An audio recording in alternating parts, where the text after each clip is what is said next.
Welcome back, everyone, to another delicious episode here at Forever Acres Kitchen. Today, we're making beer can chicken. Let's get started.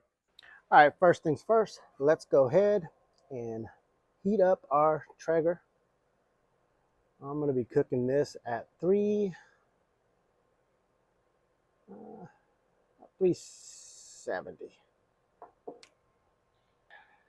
So let's go ahead and ignite.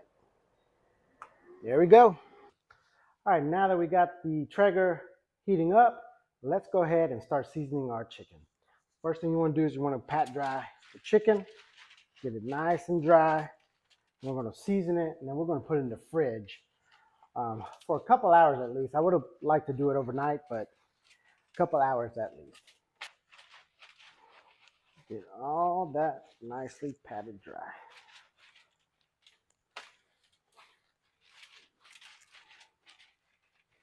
We're going to get this thing ready to season. First, I'm going to trim off a little bit of this excess skin and fat that just not really needed. Get rid of that. And now I'm going to go ahead and open up the skin here over the breast so I can get the seasoning in there really good. All right, now that I've separated the skin, this is going to, like I said, allow you to put the seasonings in here. This is why I do use double gloves, because now I can remove that one. And now I got my hands clean for the seasoning.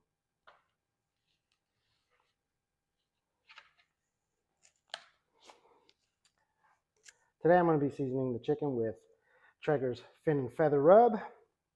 And I'm also going to put into the, when I use the beer can, I'm going to put some herbs in there, some garlic, and I'm going to add some more pepper, but I'm using the Fin and Feather.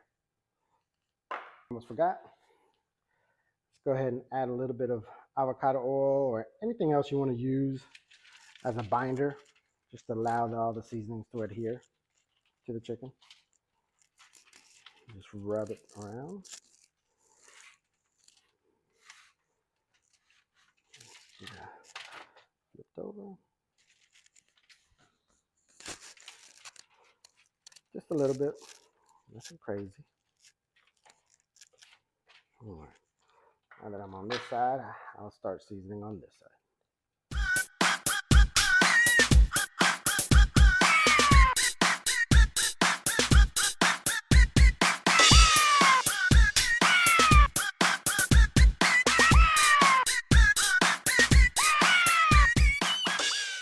Get in there in the cavity as well.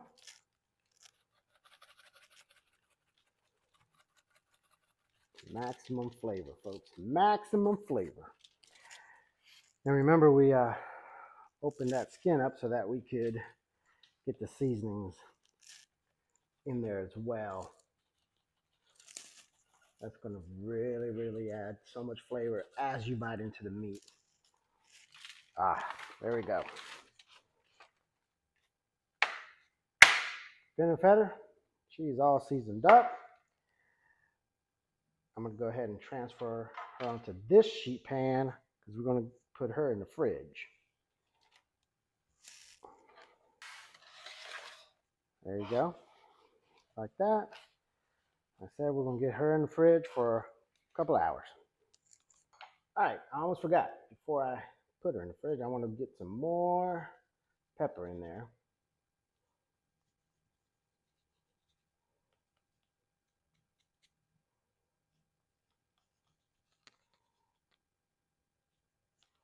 There we go. And I'll do the other side as well.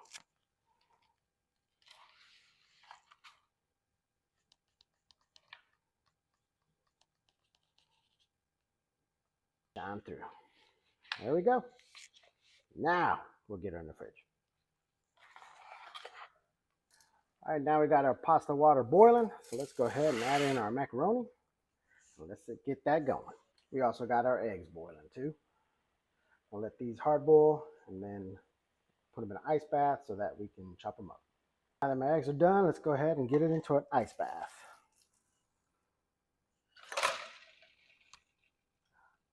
All right, our pasta is done as well. So we're going to let this sit and get to room temperature before we add the dressing and everything to it. All right, now that our eggs are cooled down, we're going to cut them up. I like to cut them in half, and then in half again, and then we'll dice them. Also, these are little under hard-boiled. That's how I like to. That's how we like to eat them. Of course, you can do hard-boiled.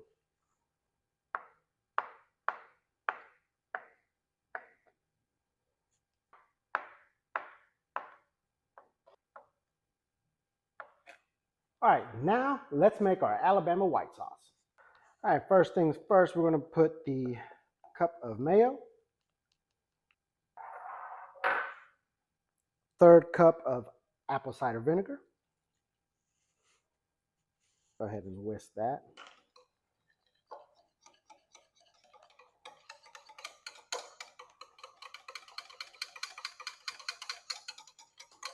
As you can see, this sauce is a more thinner, runnier sauce, and that's what you want. You want that consistency. You don't want a thick sauce. And I will say I've bought store-bought Alabama white sauce, but that's one of those sauces I think you're just going to have to make yourself. It's just not as good. Now we're going to add 2 teaspoons of Dijon mustard. You can also do horseradish if you like. If you want a little bit more punchier, feel free. I like the Dijon mustard.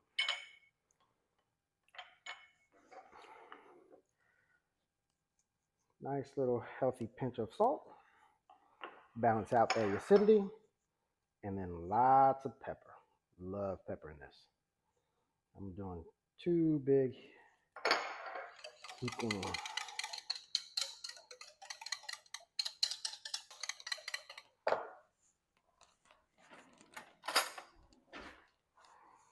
All right, let's see how that looks. That coating is perfect. Let's see how it tastes.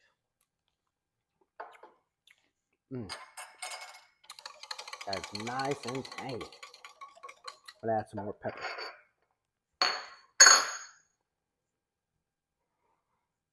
And a little bit more salt.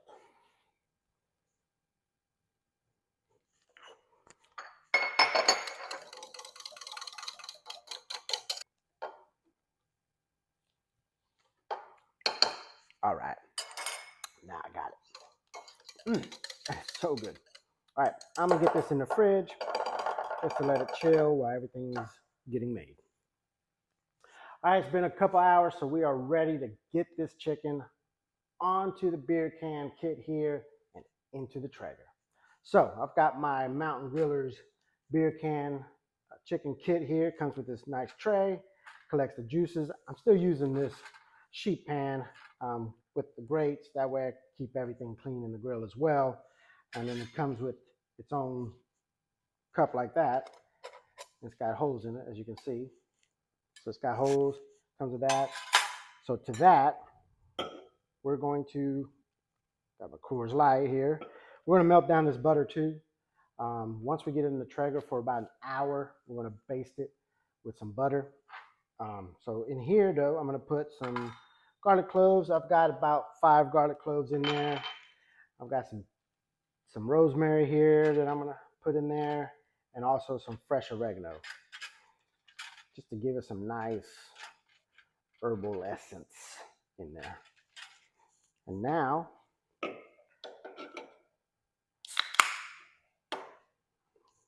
not going to use a full can. There'll be about 1/3 of a can left, but that's okay.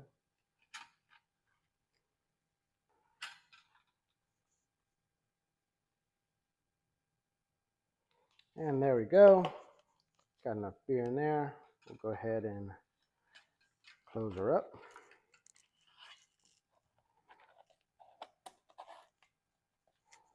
Put it back in there like that. Now we'll get the bird onto the thing. Of course, you want neck up. Of course, you want it up. You want the can to be in its rear. Oh, look at that. That fits very nicely. You turn around so you can see the breast side.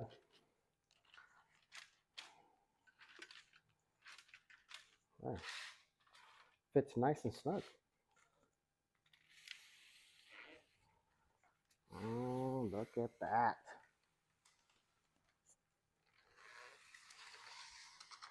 See that? Fits nice and snug. All right. She is ready for the grill.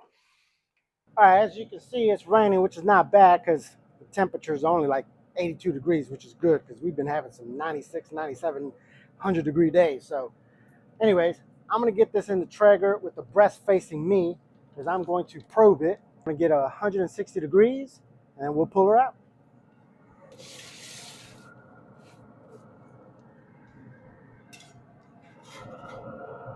I want to put it in the thickest part of the breast, not touching any bones. It's probably going to take about an hour 45 minutes. We're looking for 160 degrees. All right, folks, now let's make our pasta salad. Here's everything you're going to need. All right, here we have our elbow pasta. This is a whole box, so this is 16 ounces of elbow pasta. We got frozen peas, a cup of mayonnaise.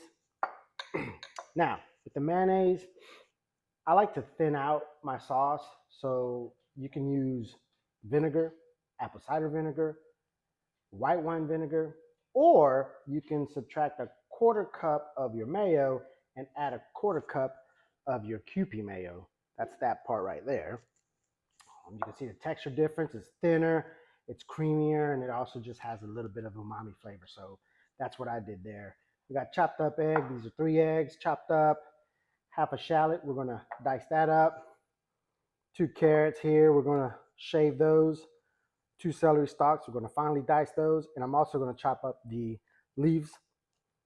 Red bell pepper. We're going to use probably about half of it diced up. We've got here a tablespoon of Dijon. Got a cup here of fire roasted corn. For salt, garlic powder, paprika. I'm also going to add Bearded Butcher's zest seasoning. Give it some zing. Got some salt. And there you have it. Let's get to chopping and dicing.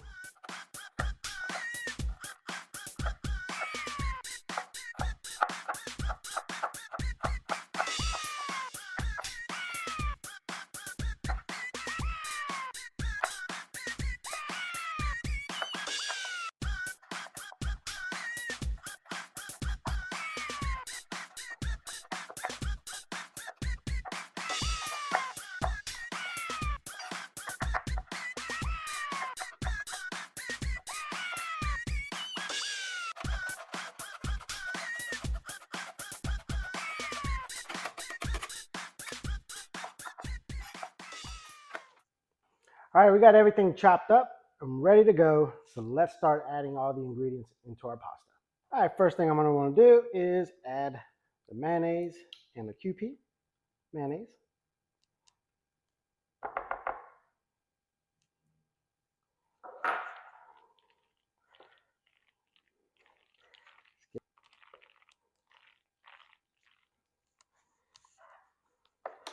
And next, I'm going to add in the Dijon mustard.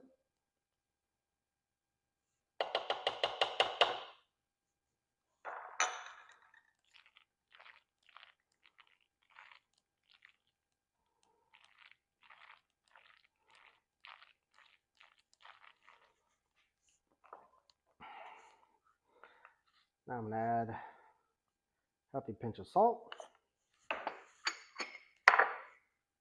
healthy pinch of pepper,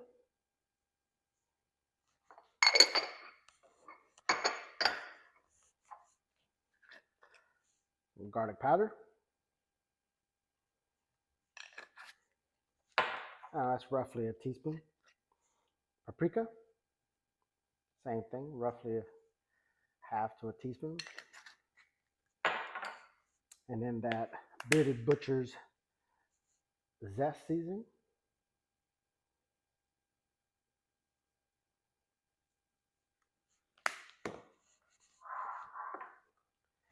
Next up, your frozen peas.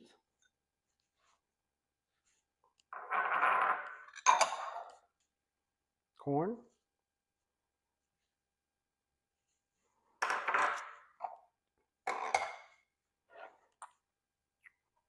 The carrots, celery, red pepper, and shallots.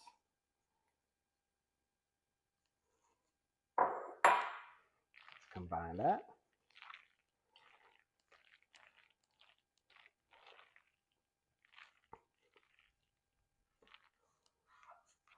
And lastly, the egg.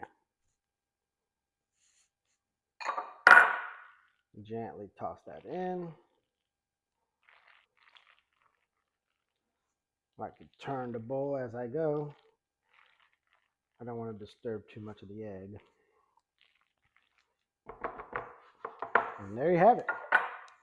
We're going to get this in the fridge, and while our chicken is cooking, this can get chilled. All right, it's been an hour. We're at 124 degrees. I'm going to go ahead and baste it with this butter, and then we'll let it sit for another, I don't know, it's probably going to go about another, like I said, 30, maybe 40 minutes. We'll see.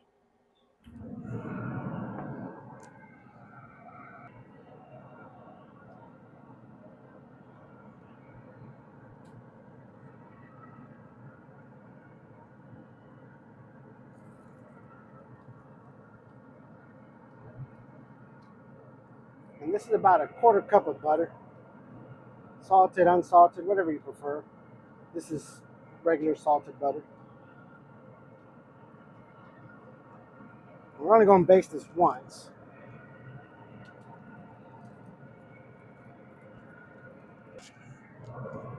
Quick turn. Get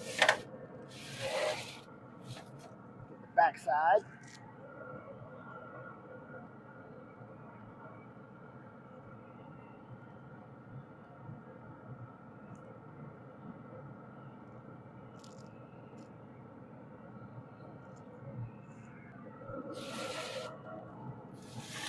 Back in the spot. All right.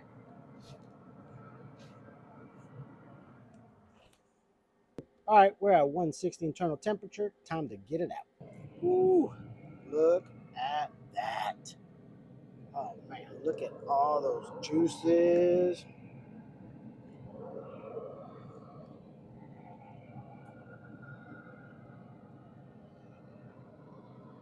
Oh, ho, ho, will you look at that? Isn't she wonderful? Oh my gosh, she looks beautiful. Smells fantastic. All right, so we gotta let her rest, and then we're gonna cut her up.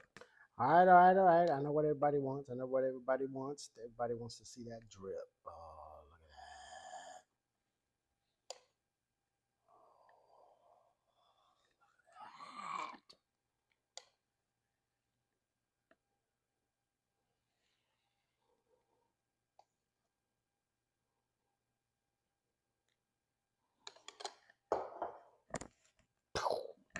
Check it out.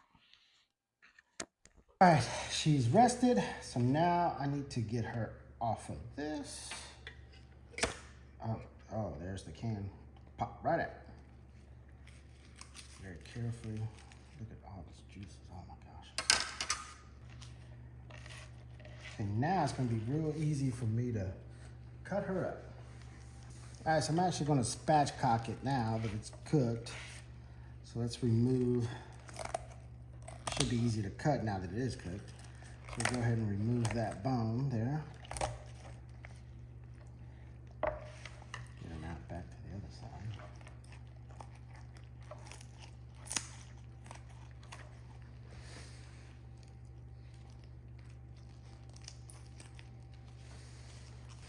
Both sides. There we go. Remove the spine. Now we take our trusty bearded butcher's boning knife. We'll split it right there. That makes it easy to open up the breastbone. There we go.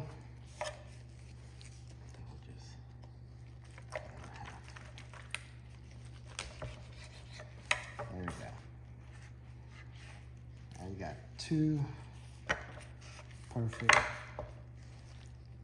sides. Look at that. How beautiful is that? I mean, you can tell. I mean, look at all the, I mean, this chicken is going to be so juicy. Very pleased with myself because this is the first time I've made beer can chicken, and I am very happy with the results so far. I can't wait to get this on a plate and taste it. So let's get some of that Alabama white sauce on there. Oh yeah, gotta do that. It smells so good. You can just smell the tanginess. Like I said, you can find Alabama white sauce store-bought, but it's not like barbecue sauce. Barbecue sauce, there's great store-bought barbecue sauce, but Alabama white sauce, you're just gonna have to make it yourself. But this recipe is very easy. Anyone can do it. I can do it, you can do it. Like I said, this is my first time doing this. So you can do it. I just showed you how. There we go. We got the Alabama white sauce. I'm gonna continue trimming it and then we'll get it on the plate. All right, time to get a taste. I got it all plated up. Got the wing, thigh, and leg. Got some Parker House rolls. I used it up with some butter, olive oil, and some rosemary. And of course that pasta salad. Let's go ahead and get into that chicken though, because that's what I'm most excited about. Oh man, look at that.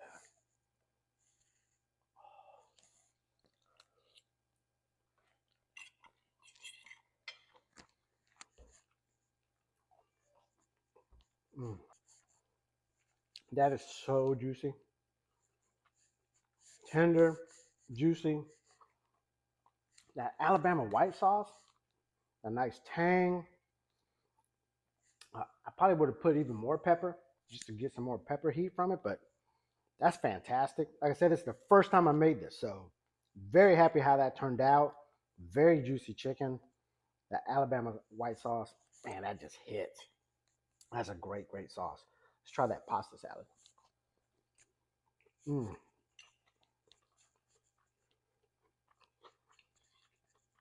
Yeah, that's good pasta salad right there. That's a real good barbecue pasta salad side dish.